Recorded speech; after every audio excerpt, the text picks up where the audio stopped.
Al titular esta intervención como justivenganza,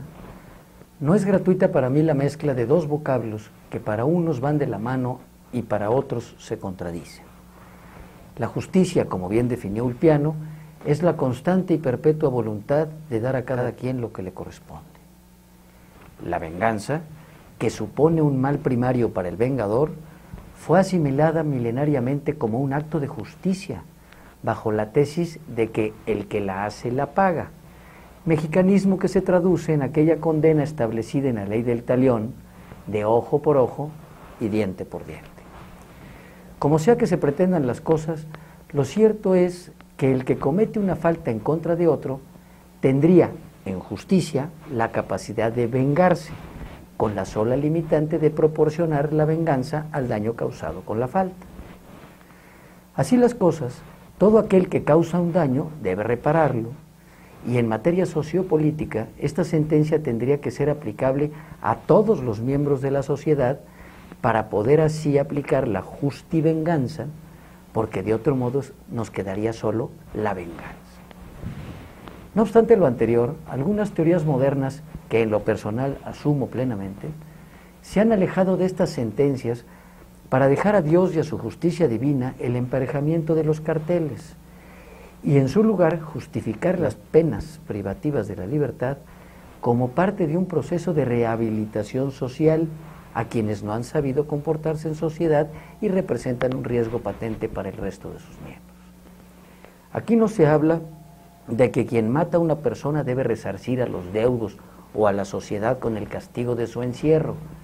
sino de posibilitar la adaptación social del asesino a la sociedad en que vive. En México, por lo menos por el título, y creo yo que solo y exclusivamente por el mote, nuestros centros de reclusión se autodenominan centros de readaptación social, aunque en los hechos produzcan efectos absolutamente contrarios, porque es de todo sabido que el que entra a estos centros siendo bueno, porque hay miles de inocentes encerrados, o medio malo, sale de ahí absolutamente malo, y mucho más inadaptado a los requerimientos sociales. Pero en fin, este no es nuestro tema central del día de hoy. Nuestro tema de hoy es la justicia, ya sea que conlleve el efecto resarcitorio o el de rehabilitación social, solo que podrá hacerlo en la medida en que su administración sea para todos los mexicanos y no solamente para algunos, porque entonces no podrá hablarse de justicia, ni siquiera de justivenganza, sino de una simple venganza injusta. Y esto porque el tratamiento diferenciado a los miembros de una comunidad, o bien la discrecionalidad en el ejercicio del poder, que resulta ser lo mismo, implican una injusticia per se, porque no se le da a cada uno lo que le corresponde según sus actos y se desajusta el bien social general. En este sentido, una sociedad que aspira a la justicia la administrará a todos sus miembros por igual,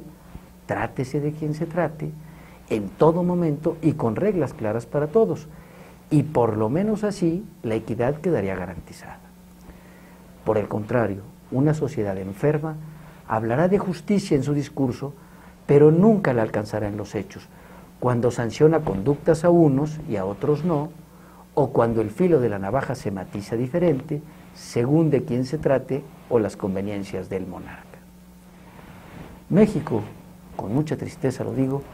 es tal vez uno de los mejores ejemplos mundiales de una sociedad patológicamente enferma. Ya desde hace aproximadamente 150 años se acuñó una frase atribuida a Benito Juárez que reconocía y le ponía nombre a la enfermedad que aquí comento,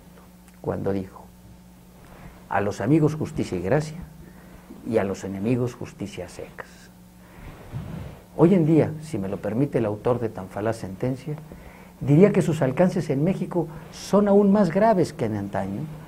y me llevan a actualizar sus efectos para redactarla yo de otra manera. A los amigos, cuando no haya de otra, justicia y gracia.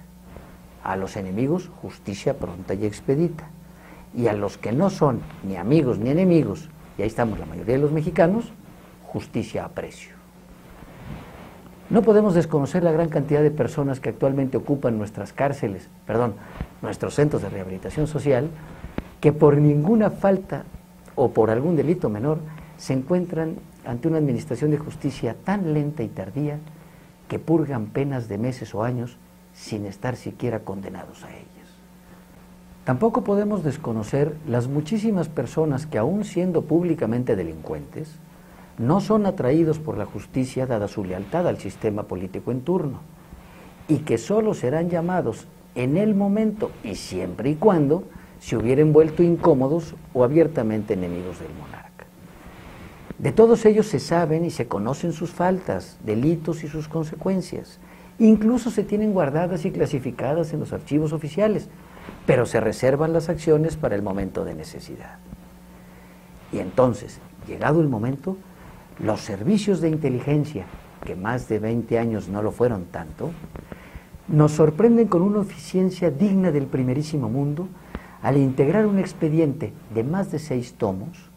con documentos financieros de todo tipo, reportes bancarios, estados de cuenta de tiendas departamentales o clínicas de belleza ubicadas en el extranjero, certificaciones inmobiliarias fuera del país, etcétera, etcétera,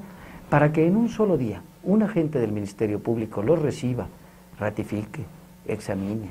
radique, investigue y resuelva el ejercicio de la acción penal. Luego, remitir esa inmensa cantidad de documentos al juez competente, quien en otro día los reciba, radique el expediente en el turno que le corresponda, conozca y estudie esos 6 tomos y emita una resolución ordenando la captura del acusado que contenga, porque así tiene que ser, la relación pormenorizada de las pruebas de cargo rendidas, su relación con los delitos que se asumen y las consecuencias de la aplicación de la ley penal según corresponda. Por último, en un día más, y como consecuencia de la orden de aprehensión,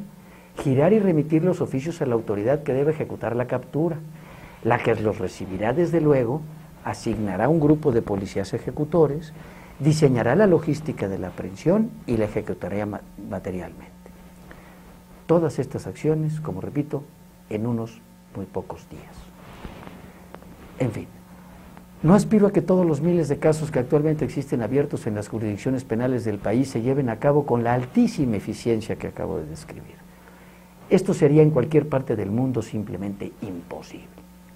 Pero sirvan estas reflexiones para decirle a quienes nos gobiernan lo siguiente. Primero, que habemos algunos mexicanos que queremos a todas las personas que se encuentran en situaciones similares a la maestra Gordillo, sean amigos o enemigos, sujetas a un proceso de administración de justicia, y no solo a ella, para arribar por lo menos al concepto de justivenganza, que de cualquier manera no comparto. Segundo,